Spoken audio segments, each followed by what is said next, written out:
और खबर आपको उत्तर प्रदेश के श्रावस्ती से बता दें, जहां पर लोकसभा का चुनाव जैसे जैसे नज़दीक आ रहा है वैसे सभी पार्टियां तैयारियों में जुट गई हैं। उत्तर प्रदेश में लोकसभा की 80 सीटें हैं और लगभग सभी दल के लोग कह रहे हैं कि उनका दल यूपी के सभी सीटों पर जीत हासिल करेगा। ऐसे में जो संभावित प्रत्याशी हैं वो एड़ी चोटी का जोर लगा रहे हैं और टिकट के लिए अपने अपने सोर्सेज लगा रहे हैं। इसी के साथ वे जनता के बीच में जाकर अपनी उपस्थिति दर्ज करा रहे हैं, जनसंपर्क करते हुए आजकल नजर आ रहे हैं। बात करते हैं श्रावस्ती लोकसभा की, तो श्रावस्ती लोकसभा 58 का गठन होने के बाद 3 बार यहाँ पर चुनाव हुए, जिसमें पहली बार कांग्रेस चुनाव जीती और दूसरी बार भाजपा जीती और तीसरी बार ये सीट बसपा के कब्जे में चली गई। और वर्तमान में यहाँ पर इस वक्त बसपा के सांसद हैं। देश की जो सबसे बड़ी पार्टी है बीजेपी, वो हर हाल में उत्तर प्रदेश की 80 सीटों को जीतना चाहती है। अवध में 3 सीटें अभी भी विपक्षियों के कब्जे में हैं। बीजेपी की नज़र उन्हीं 3 सीटों को जीतने की होगी, जिसमें से एक सीट आपके श्रावस्ती की भी है। तो श्रावस्ती लोकसभा की सीट को जीतने के लिए बीजेपी अपने तरफ से कोई कोर कसर नहीं छोड़ेगी। जैसे जैसे चुनाव नज़दीक आएगा वैसे वैसे ही जो संभावित प्रत्याशी हैं वो टिकट के लिए दौड़ लगाना शुरू कर देंगे। अब देखना ये होगा कि किसकी किस्मत के सितारे चमकेंगे और बीजेपी श्रावस्ती से आखिर किसको टिकट देती है। तो भाजपा श्रावस्ती में लोकसभा के लिए कई दावेदार हैं। कई लोगों के बैनर पोस्टर आपको सड़कों पर लगे हुए दिख जाएंगे जो भाजपा से टिकट मांग रहे हैं। उन्हीं में से एक शख्सियत हैं पटेल मानवेंद्र सिंह, जो किसी परिचय के मोहताज नहीं हैं और वो भी भाजपा से टिकट मांग रहे हैं। पटेल मानवेंद्र सिंह भाजपा के नेता हैं जिनकी समाज में और लोगों के बीच में एक अच्छी पैठ है। लगातार जनता के बीच में रहते हैं और एक अच्छा खासा जनाधार भी है और इस इलाके में बलरामपुर और श्रावस्ती में अच्छा खासा अपना प्रभाव भी रखते हैं। पटेल मानवेंद्र सिंह कहते हैं कि यदि पार्टी मुझ पर भरोसा करती है तो मैं बलरामपुर और श्रावस्ती को एक ऐसे मुकाम पर ले जाऊंगा कि ये ज़िला फिर से पिछड़े ज़िलों में नहीं गिना जाएगा। यहाँ की सूरत बदलेगी, विकास होगा और जनपद की तकदीर बदलेगी। पटेल मानवेंद्र सिंह आज हमारे चैनल पर हैं, उनसे हम बात करते हैं और उनको आपसे रूबरू कराते हैं।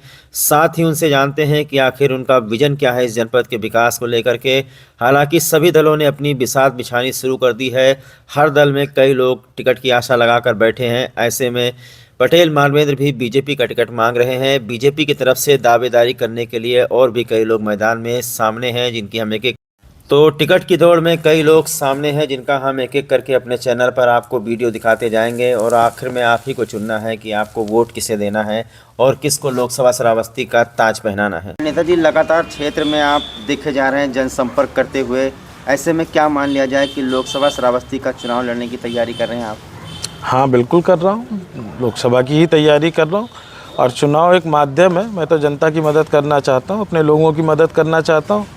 और जब कहीं बैठ के किसी जगह पे होऊंगा, जिस जगह की तैयारी कर रहा हूँ वहाँ बैठ पाऊँगा तो मदद का पैमाना बड़ा हो जाएगा।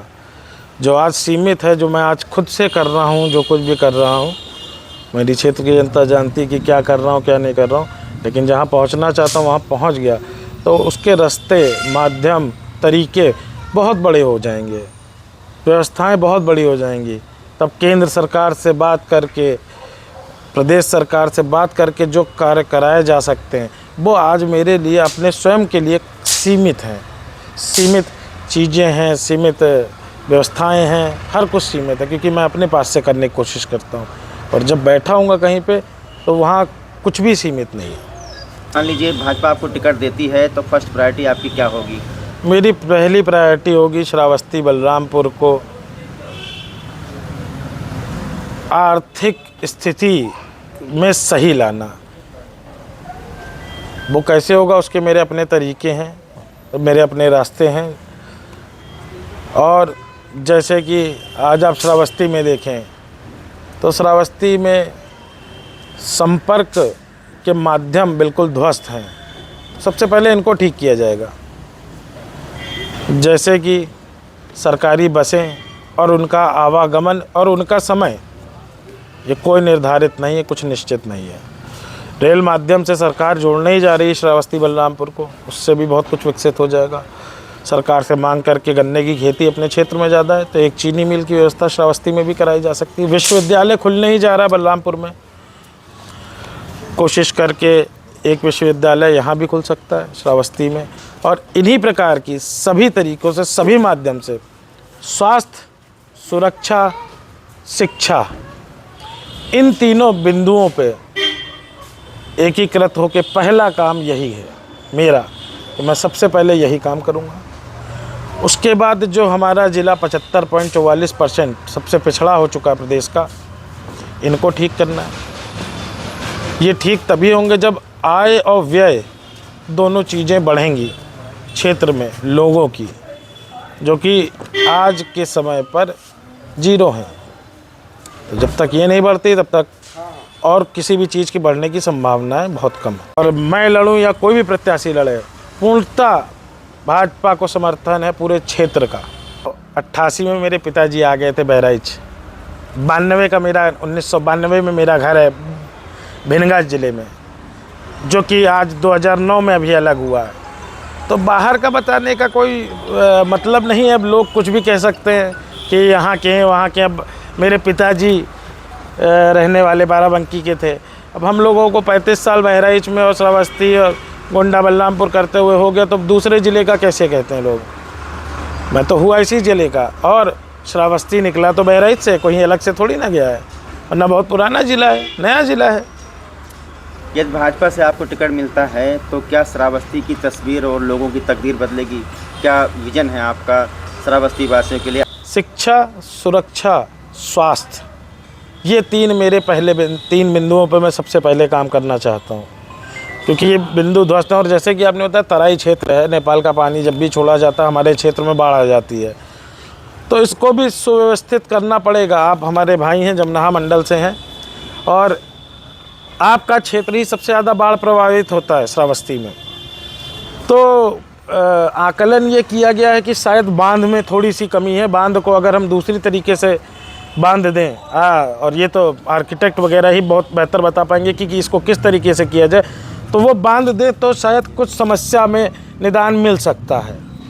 जो मैंने पिछले 3-4 साल 5 साल में आकलन किया है कि बांध को थोड़ा सा अगर घुमा दिया जाए तो हो सकता है जमनाहा मंडल कम प्रभावित हो और पानी धीरे धीरे निकल जाएगा।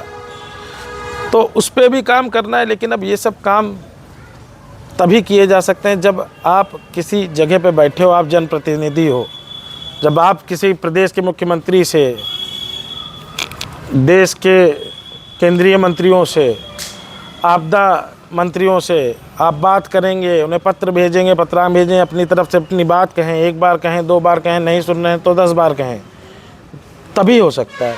आज मैं कुछ भी उनसे कहूं तो उसका कोई मतलब नहीं है। आपके सामने जो है गठबंधन खड़ा है इंडिया के रूप में, तो किस तरीके से देखते हैं? क्या यूपी में जो लोकसभा की 80 सीटें हैं वो भाजपा उस पूरी सीटों पर कब्जा करेगी? अभी देखा जा रहा है कि अवध में लगभग 3 सीटें विपक्षियों के हाथ में हैं।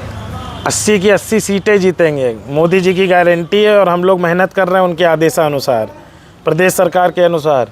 और बाकी 3 चुनाव देख ही चुके हैं आप, 3 प्रदेशों के, वहाँ क्या हालत हुई, क्या एग्जिट पोल कह रहा था और क्या हुआ। तो वहाँ जहाँ मोदी जी की गारंटी चलती है वहाँ और गठबंधन कुछ नहीं चलता भैया। अभी इस वक्त जो है लोकसभा की सीट पर गठबंधन की सरकार में वो बसपा का कब्जा है। इस 5 सालों में श्रावस्ती में विकास कितना हुआ? ये तो श्रावस्ती की जनता से आप पूछें। 5 साल तो मुझे नहीं लगता सांसद जी को समय मिला अपनी लोकसभा में आने का। अब क्योंकि चुनाव करीब है तो दोबारा घूम रहे हैं, सुनने में ऐसा आ रहा है। और जिन लोगों ने उनकी 5 साल पहले मदद की थी वो उन्हीं अपने लोगों को भूल गए। तो अब ये तो सांसद जी जानते होंगे कि उन्होंने क्या विकास किया और क्षेत्र की जनता जानती है। मुझे इस पर टिप्पणी करने की कोई आवश्यकता नहीं है। तो ये है भाजपा के नेता और समाजसेवी पटेल मानवेंद्र सिंह। अभी हमारे चैनल ने उनसे बात की। उन्होंने कहा कि जब व्यक्ति किसी पद पर आसीन हो जाएगा, जब वो करने लायक हो जाएगा तो वो करेगा। कहने का मतलब जब कोई जिम्मेदारी यहाँ की जनता इनके ऊपर सौंपेगी, अगर भाजपा इनको टिकट देती है और ये जिम्मेदारी इनके ऊपर सौंपती है और जनता भी इनको अगर अपना आशीर्वाद देती है, तो श्रावस्ती का लोकसभा का जो ताज है वो इनके सिर पर होगा। और अभी जो बातें उन्होंने हमारे चैनल से की हैं वो बातें उनकी बहुत ही बेहतरीन हैं। किसी भी जनपद के डेवलपमेंट के लिए, वहाँ के लिए शिक्षा, स्वास्थ्य और सुरक्षा 3 चीज़ें बहुत ज़रूरी है जिनके बारे में उन्होंने बताया। और उन्होंने ये भी कहा कि भाजपा किसी को भी टिकट दे और वो पूरी तरीके से भाजपा के लिए समर्थित हैं, चाहे कैंडिडेट कोई भी हो, जिसको भी भाजपा टिकट देती है।